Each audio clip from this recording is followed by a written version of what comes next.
छत्रपुत्र संभाजी या सह्याद्री पटलावर पुन्हा पुन्हा जन्म घेईल. इथल्या पाण्याच्या थेंबा थेंबात आणि मातीच्या कणाकणात मिसळलेला सळसळत्या रक्ताचा हा अंगार आपल्या मनामनात धगधगता ठेवा.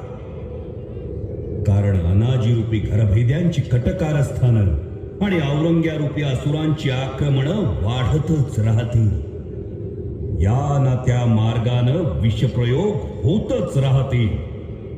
या साऱ्यांचा मुकाबला करण्यासाठी देव, देश आणि धर्माच्या रक्षणासाठी तुमच्या मनातला संभाजी रूपी अंगार ज्वालामुखी बनून उफाळून येईल आणि सळसळेल पुन्हा मराठमोळ्या धमन्यांमध्ये मराठ्यांचं तेच रक्त. तेव्हा होऊ